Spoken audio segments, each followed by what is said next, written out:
first thing I want to know about Drake Maye. First thing I want to know, is he a dual threat? Yes. He considered a dual threat. Yes. Yes. And that's Drake a great Maye, answer to that, because I had that debate with someone. I was like, maybe all of the quarterbacks are dual threat nowadays, and because they gain that amount of yardage. Like all these quarterbacks are running the football these days. You don't have the Peyton Mannings and Tom Brady's who are just straight pocket passes. You know what I mean? So yes, we can put Drake Maye and a lot of other quarterbacks in the dual threat category. I'll educate your audience. There we go. Talk to us. Educate us, brother.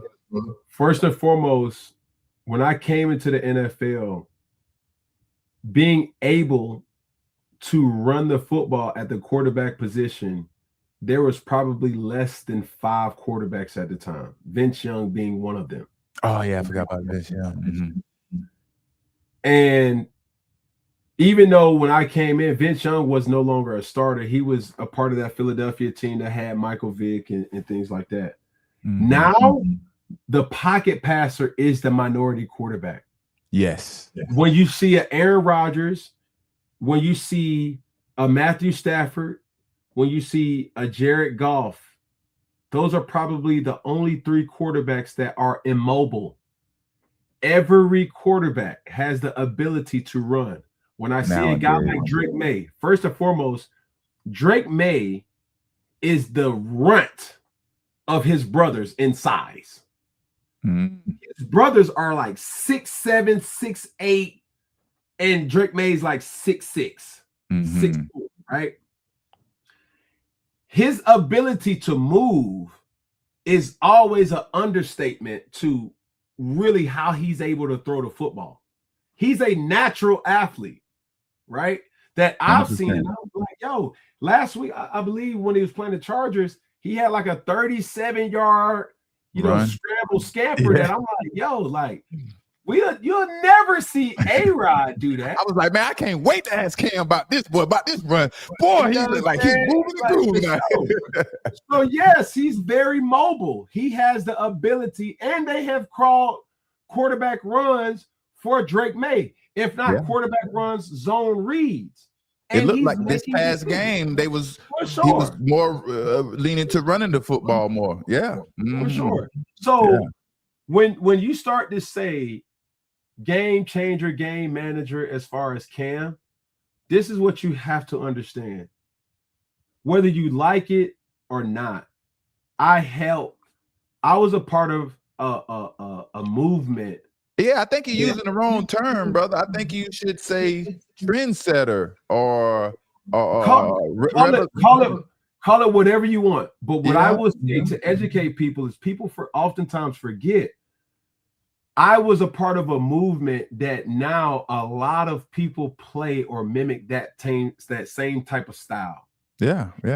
When I see a guy like Kyler Murray, when I see a guy like Josh Allen, when I see a guy like Jalen Hurts, Lamar Jackson, those guys did not exist or would ever have had an opportunity if it wasn't for me. But I'm gonna give you the perfect name and perfect example, and the actual truth is still up in the air. We don't know. But there was another Heisman Trophy quarterback who was awesome. I tried to mimic because I was a quarterback myself. He could run, he could pass, but he never made it to the NFL. It's my Peter Ward. Charlie Ward. Charlie Ward.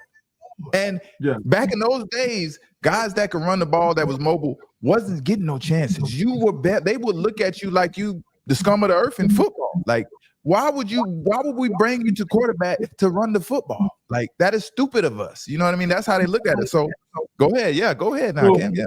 So to what I'm saying, I'm not going to take credit for saying, hey, without me, there would not be no Kyler Murray. But what I am saying is when you had guys like Dante Culpepper, when you had guys like Donovan McNabb, when you had guys like Steve Young, when you had guys like Doug Flutie, when you had guys like Randall Cunningham, when you had guys like Aaron Brooks, when you had guys that were really mobile and were able to like really extend plays beyond the pocket.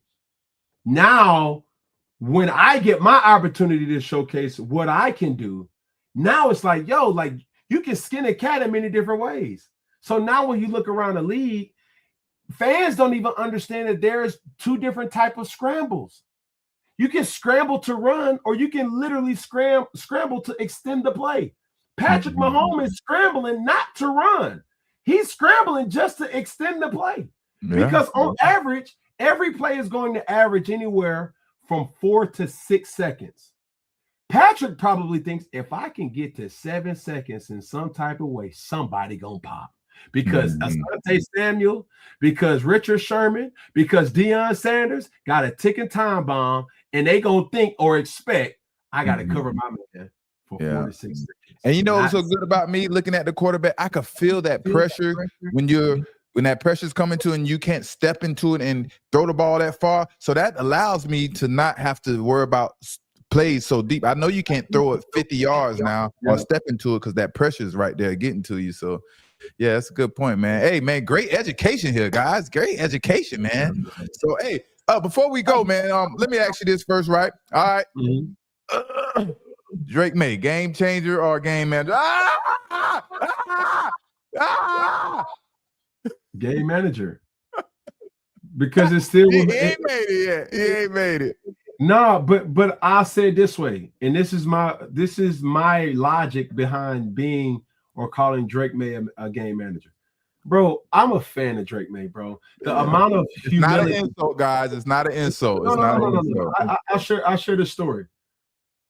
Bro, when I seen Drake Maye, out of all the quarterbacks, he showed me the most love. Yeah. And it's tough sometimes being in my position because I critique quarterbacks or I critique football players. Drake Maye grew up in Charlotte. Yeah. You see what I'm saying? That's tough. That's tough. For me, went to North Carolina. It put me in a position where it's like, dang, dog, that don't mean I don't like you. Because Drake Maye has elite skill set about him. But going off of my judging metric, I look at Drake Maye, I have to consider what he did as a rookie. Emmanuel Acho won't acknowledge that, but just the same way we see CJ Stroud perform at a high level as a rookie, you don't count that. Yeah. Well, you see Jaden Daniels performing at a high level as a rookie, you don't count that either. Yeah. So it don't matter if you had a mediocre rookie year or not.